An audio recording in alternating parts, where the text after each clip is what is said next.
ലോക്സഭാ തെരഞ്ഞെടുപ്പിന്റെ നാലാം ഘട്ട വോട്ടെടുപ്പ് നാളെ 9 സംസ്ഥാനങ്ങളും ജമ്മു കാശ്മീരിലെ ശ്രീനഗർ ഉൾപ്പെടെ 96 മണ്ഡലങ്ങളിലാണ് നാളെ വോട്ടെടുപ്പ്. അതേസമയം ആദ്യഘട്ടങ്ങളിലെ പോളിംഗ് ശതമാനത്തിലെ കുറവും കെജ്രിവാളിനെ മുൻനിർത്തിയുള്ള ഇന്ത്യ മുന്നണിയുടെ പ്രചാരണവും കനത്ത തിരിച്ചടിയുണ്ടാക്കുമെന്ന ആശങ്കയിലാണ് ബിജെപി.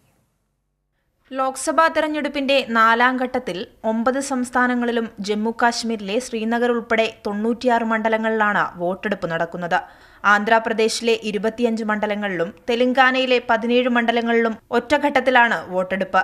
ഉത്തർപ്രദേശിൽ 13ഉം മഹാരാഷ്ട്രയിൽ 11ഉം ബംഗാളിലും മധ്യപ്രദേശിലും 8 വീതം മണ്ഡലങ്ങളിലും വോട്ടെടുപ്പ് നടക്കും. ബീഹാറിൽ 5ഉം ഒഡീഷയിലും ജാർഖണ്ഡിലും 4 വീതം മണ്ഡലത്തിലും ജമ്മു കാശ്മീരിലെ ശ്രീനഗറിലുമായി നടക്കുന്ന തെരഞ്ഞെടുപ്പിൽ 1717 സ്ഥാനാർത്ഥികളാണ് മത്സരിക്കുന്നത്. സമാജ്വാദി പാർട്ടി അധ്യക്ഷൻ അഖിലേഷ് യാദവ്, കേന്ദ്രമന്ത്രി ഗിരിരാജ് സിംഗ്, അർജുൻ മുണ്ട, കോൺഗ്രസ് നേതാവ് അധിർ രഞ്ജൻ ചൌധരി, ക്രിക്കറ്റ് താരം യൂസഫ് പത്താൻ തുടങ്ങി നിരവധി പ്രമുഖ നേതാക്കളാണ് നാലാം ഘട്ടത്തിൽ മത്സരരംഗത്തുള്ളത്. മഹുവ മൊയ്ത്ര, SM സാദി, അമൃത റോയി എന്നിവർ തമ്മിൽ ത്രികോണ മത്സരം നടക്കുന്ന കൃഷ്ണനഗറും ഈ ഘട്ടത്തിലെ ശ്രദ്ധേയ മണ്ഡലമാണ്.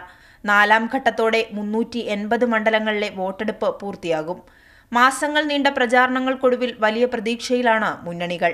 അതേസമയം കഴിഞ്ഞ ഘട്ടങ്ങളിലുണ്ടായ പോളിംഗ് ശതമാനത്തിലെ കുറവ് BJP കേന്ദ്രങ്ങളെ ആശങ്കപ്പെടുത്തുന്നു എന്ന് മാത്രമല്ല, കെജ്രിവാളിനെ മുൻനിർത്തിയുള്ള ആം ആദ്മി പാർട്ടിയുടെയും ഇന്ത്യ മുന്നണിയുടെയും പ്രചാരണങ്ങളും BJPക്ക് തിരിച്ചടിയാകുമെന്നാണ് വിലയിരുത്തൽ. എന്നാൽ BJPക്കെതിരായ വിമർശനം ശക്തമാക്കി മുന്നോട്ടു പോവുകയാണ് കെജ്രിവാൾ. കൈരളി ന്യൂസ്, ദില്ലി.